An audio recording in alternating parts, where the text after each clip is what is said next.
just saying that typically we drive in, find a parking space, spend 45 minutes, leave your school and run to the next visit, of which typically there are 4 or 5 a day. So we're on the road a lot, and most of those visits involve 3D printing.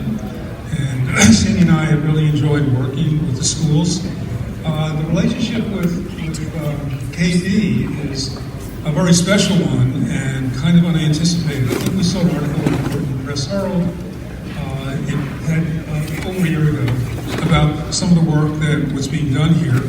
And I got in touch with Steve and asked if he could use some real 3D printers. And I think we're like 20 plus later. My guess is that KV has more 3D printers than all the other community colleges in Maine put together. If we take, if we're not including the engineering track.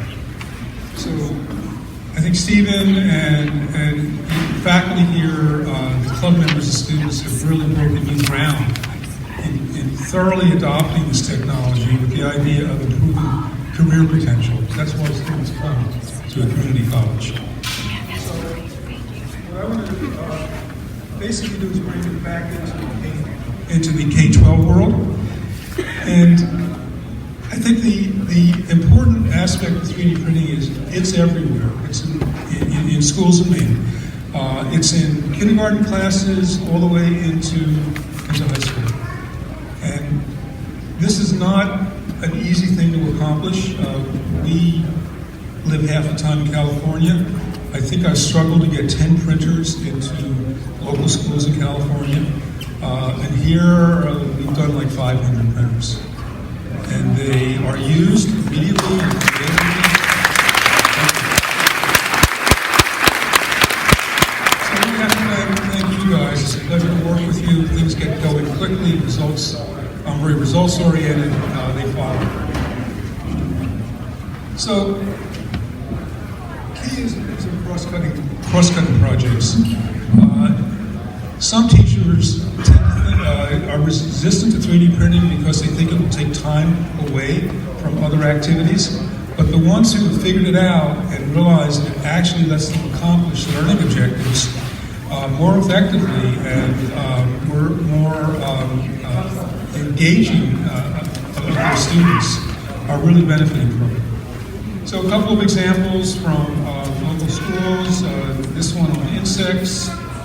There's one called Bee, and I'll tell you where to find some of these projects as we get to one of the next slides.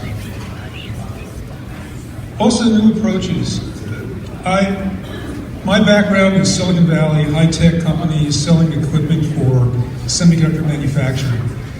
Every measurement tool that we built and sold had to function like every other measurement tool. And that's what we've been able to achieve with particularly flash forge finders. How many people have finders that they're using? If anybody has any problems with them, talk to Stephen, but I think overall people seem to be pretty happy with them. And just as a data point, we visited Baxter Academy. We donated a solid glue. Maybe your club members know what that is. But back when we got started doing 3D printers, and we saw 3 printers in the engineering lab at Baxter in Portland. We left, and in 3 days they had 3 new finders. So they're going to have a small print farm, and we have a lot of schools that have multiple printers operating. Capacity is really critical. So flexible filament is something in the spirit of copy exactly. It's got to be able to function. Not only you have to produce something with it, but you can't bring the machine down. You have to keep printing. You have to be able to go back to regular PLA. Who's used flexible filament here? How's it been going? Any problems? Oh, double thumbs up. Okay. So yeah, it's amazing stuff, and you're going to see a lot of examples of how it's been used today. How about lithophane? Has anybody done a lithophane? Back? All right.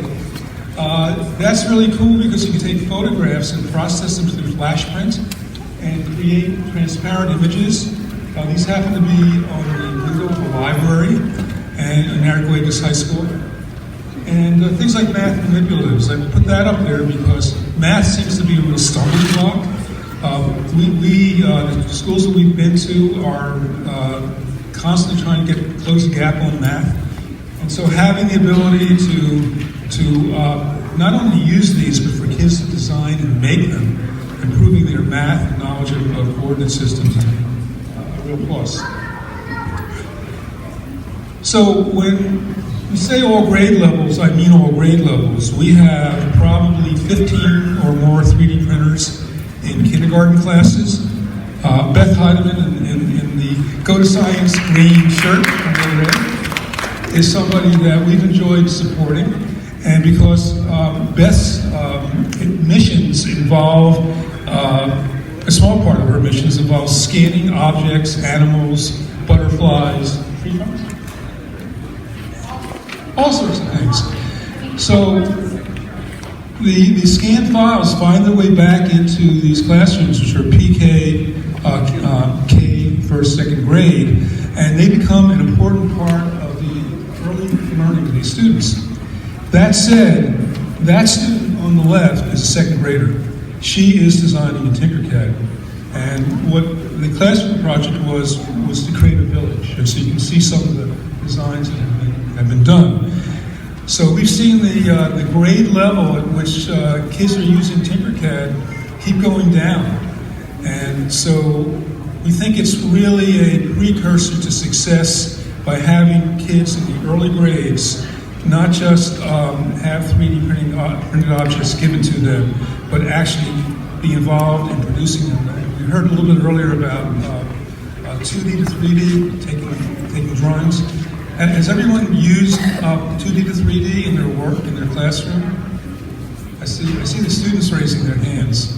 So that's a very powerful aspect of this. It means that younger students can design their drawings, and their drawings can become printable. So, curriculum. We have some AET labs is in the back corner representing MakerBot. MakerBot has a new product called a Sketch, and that includes a bundled curriculum. So that's any of you have seen what larger edtech companies are doing now. Not only are they providing products like robotics, but they're giving you a complete set of curriculum. Cindy and I have had a little bit of a problem with overly formalized curriculum. So we came up with the idea of using a single slide to describe a project, a successful project in a K-12 classroom, and then assembling this in a Google slideshow to get it out for the world to see. So the very bottom, excuse me, a little faded, but you can see the link to the slideshow. And I've just took two examples out of the slideshow.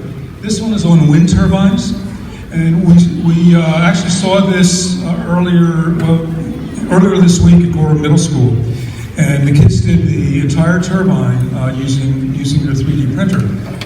So Aaron, who's a math teacher, and Terry, who is the tech integrator for the middle school, I asked them if they would give me a paragraph and some photos, and this is it. So anybody who's interested in this sort of a project, you can contact them. Often you can see what people have done and build off of that. So one other example from this big slideshow is this one from Tony Barbosa. Tony's very prolific in the variety of projects and undertakings. This one has to do with using 3D printing to understand fossils, and in particular the photo on the right involving bones and your hand. So this set of 80 or so projects is what we provide to each new recipient of a printer. And often we'll start with bubble wands and pencil toppers, and that gets things going. And pretty quickly we're seeing a lot of creative stuff coming. So moving back to the flow of this talk, one of the things I realized when we set up the workshops is that we had a number of teachers, but three in particular, who had really done outstanding work. And there was a good chance if you were going to the workshops, you were going to miss those teachers and what they had been doing and what their students had been doing. So we've added this this time slot in, and we're going to switch to that in a few minutes. But just to get you ready for the fact that Gina Jandro, where's Gina? Raise your hand, your kids. Oh, okay, there they are. So you'll hear about soap making. Really cool, and I know you can buy this stuff on Etsy now, but Gina's students were involved in using 3D printing to help with some of the designs in using soap. Diane Carrillo. Hi, Diane. Okay, I'm glad you could come this morning. Thank you. So, as everybody's aware of the wildfires in Australia, the project that was done at Palermo School, and I think your neighboring schools, to knit, I don't know, what would you call them? The little nesting pouches for the varsity. Nesting pouches, okay. So Diane's going to tell you how that worked, how she expanded the participation in her community, which is outside of Augusta. And somebody who keeps making appearances everywhere and is very much in demand, Rich Reichenbach. Rich, where are you? Okay. So Rich is going to be one of the workshop leaders, as is Diane and Gina. But Rich has got something totally new, which is fishing lures. And when Sandy and I visited the after-school class or after-school group, it was 50 kids. There probably were 15 or 20 girls included. And these are the coolest fishing lures. I mean, I'm not a fisherman, but I was really impressed by it. So we're going to give 10 minutes each to those teachers, and that's going to start in about 7 more minutes after I finish my final section. And then we're going to go into the workshop phase. So I'd like to talk about the Flashworks Finder. For any of you who tried to order one 2 weeks ago and found that they were no longer available, the reason one of the things that's happening here is that FlashForge is phasing out the Finder. Now, the good news is that sometimes it can take 2 years to phase out a product like this. They build 1,000 at a time. And so there may well be part of the factory, we're hoping the factory is coming back online and will continue to ship. But that's been really important to the success of, I think, you as teachers and students have a high confidence when you go to use your printer, it actually is going to work. And for us, at the $349 price point, we could buy a fair number of printers for the price of other alternatives. The other key components here are the flash print. And flash print does everything you need to get your design, let's say out of Tinkercad, processed, which involves a slicing operation, and that file delivered to the printer, and it can go by USB or thumb drive or wireless, and have a high confidence when you press go, it's going to print. And if it doesn't print, there's a good chance that there was an error or two in Tinkercad, and that's a great way that students can learn and see what exactly they need to do to improve things. So if we had our druthers, we would continue to buy these, and at a peak in the fall, we were buying 10 a week. They were shipping from Amazon. So for us, we don't carry the inventory. If they're available on Amazon, you get them in 2 days. In fact, you get everything you need to start the new printer. Where are these printers? Well, I've done some pin maps over the years. It's got a little more complicated because I had such a large list of printers, we couldn't show all the pins. So I decided to take a different approach. And so each one of the dots on the right side represents a town in Maine that has a finder. If you understand what I'm saying. So a town with 200, population of 200 gets a dot.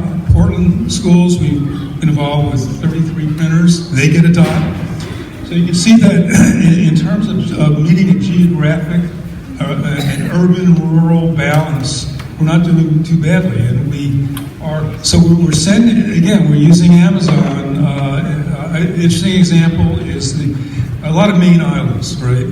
The ones that are inhabited and don't have bridges tend to be more isolated than others. And the one which is probably most isolated is Isla Ho. Who's heard of Isla Ho? All right.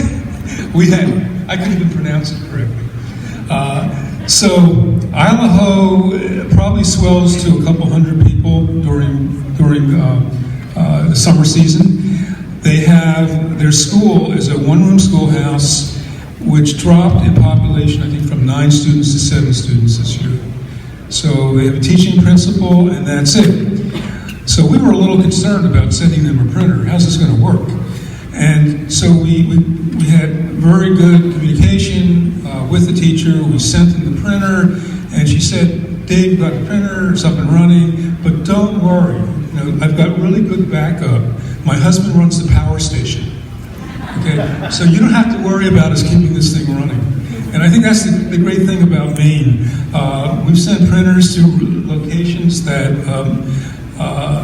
you just would think that's going to be a real challenge, but it's worked beautifully.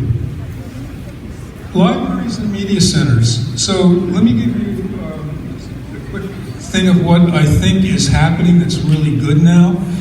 Librarians are becoming content specialists who know how to use 3D printers and can work with teachers, ideally moving the printers into their classroom.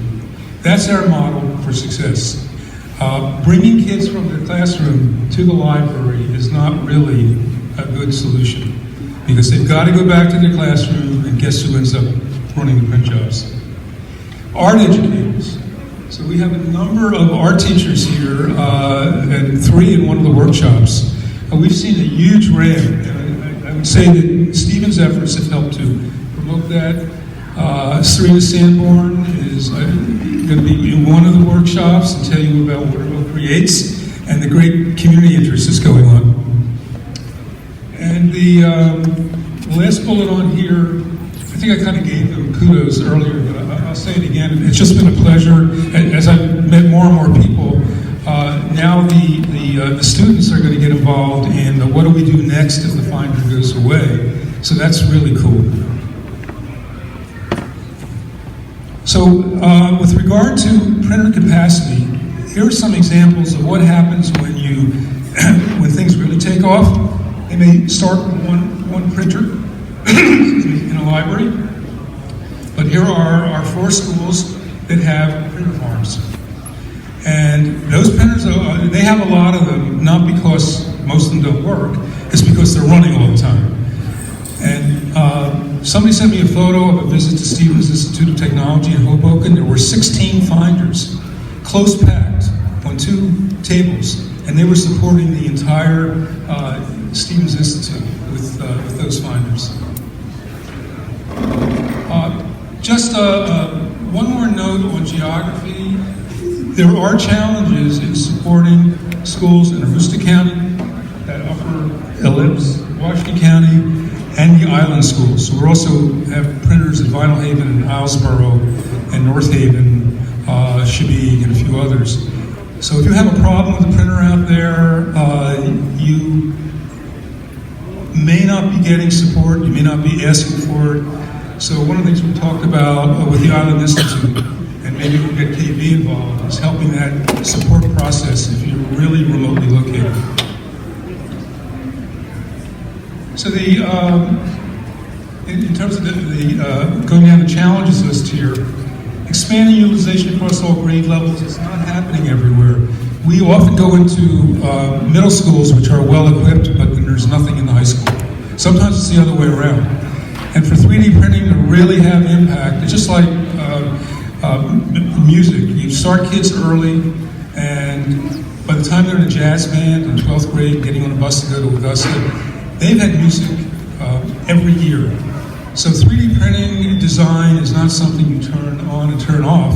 You've got to have that continuity. So that's a real opportunity to get more schools, more teachers, more administrators involved. And the last item on continued availability,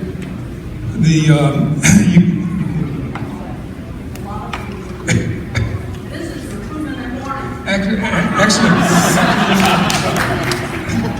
So the FlashForge Adventurer 3, you can see it in the back, is what FlashForge is considering their successor product.